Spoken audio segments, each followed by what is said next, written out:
eh, setelah saya mungkin ketemu dengan beberapa guru-guru dan bertemu juga dengan orang-orang yang problematik gitu ya, saya menemukan kesimpulan bahwa orang-orang kecil itu kalimatnya, disiplin kata-katanya juga ternyata kecil juga gitu, Ustaz. Misalnya, ya, yang penting bisa makan aja lah, yang penting bisa ngopi aja gitu. Nggak perlu yang neko-neko. Yang penting anak bisa sekolah. Tapi saya ketemu dengan guru-guru yang lain, Ustadz Salim, Abi En, Ustadz En, Ustadz Lukman, termasuk juga Ustadz Abdul Somad, punya disiplin kata-kata afirmasi yang positif begitu, Ustadz. Nanti kita umroh sekantor ya, nanti kita umroh semasjid ya, nanti insya Allah kita bangun masjid yang besar. Jadi punya kalimat, punya afirmasi yang positif dan itu luar biasa, Masya Allah. Saya bersama Ustadz En kurang lebih 4 atau 5 tahun yang lalu dan itu semua terwujud, Ustadz. Apakah memang sejatinya sebagai seorang muslim itu kita harus punya punya apa ya, punya visi yang besar. Jadi jangan jangan punya kalimat atau kata-kata yang kecil. Mending cukup bisa makan aja lah gitu lah. Apakah memang seperti itu, Ustaz? Jadi kita sebagai seorang muslim harus punya visi yang besar gitu, Ustaz.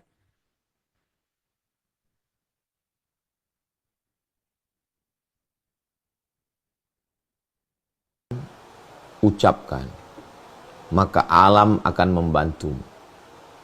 Pikirkan, ucapkan, maka alam akan membantu. Itu ucapan orang ateis, dia tidak bertuhan. Coba perhatikan nanti kalau ada tokoh-tokoh yang ngomong, pikirkan, ucapkan, alam akan membantu. Karena ketika orang memikirkan, saya akan jadi ini, saya mau ini, lalu diucapkannya, maka pada saat itu alam semesta itu sedang tunduk. Dan dia pun sedang bersemangat untuk menundukkan. Bagi yang tidak bertuhan sekalipun percaya itu. Makanya sangat aneh kalau ada orang yang punya Tuhan, yang punya Nabi Muhammad SAW. Kemudian kata dia, bisa makan aja cukuplah. Mubazir itu. Mubazir potensi yang diberikan Allah. Hmm. Allahumma matti'na bi asma'ina wa absarina wa quwwatina. 3. Allahumma matti'na bi asma'ina, jadikan pendengaran kami, wa absarina, pandangan kami, wa quwwatina, kekuatan kami menjadi nikmat. Sama macam orang punya handphone. Handphone 25 juta mahal, tapi hanya dipakai untuk angkat tutup. Begitu banyak aplikasi di dalam yang tidak dipakai. Iya, tapi Nabi kita kan nggak ada. Nabi kita itu yang penting cukup makan. Nabi yang mana cukup makan?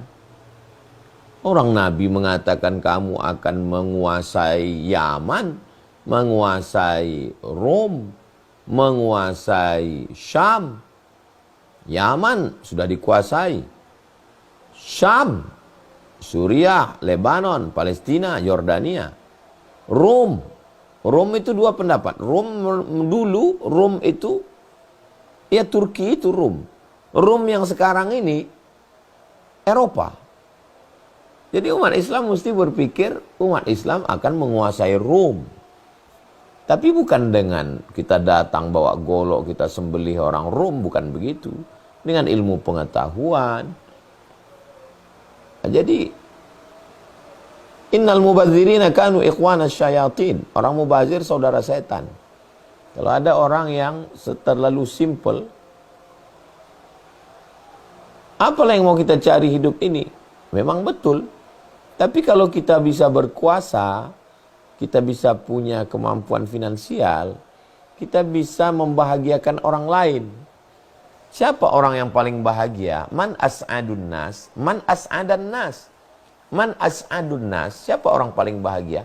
Man as'adan nas, orang yang bisa membahagiakan orang lain.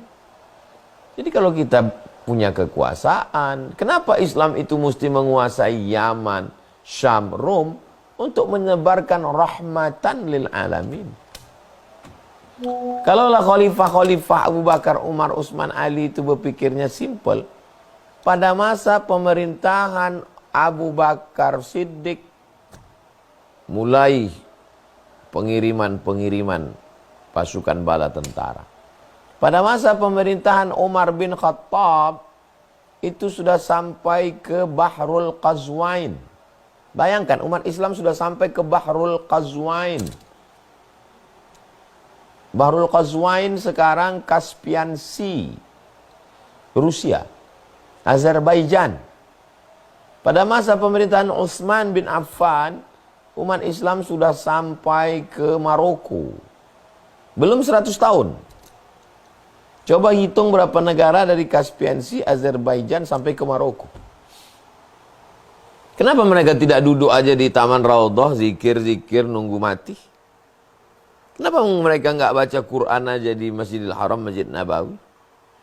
Karena mereka tidak mau soleh individual. Islam ini harus menyebar ke seluruh dunia, dakwah. Masih banyak fakir miskin, anak yatim. Demikian Bang Alvin.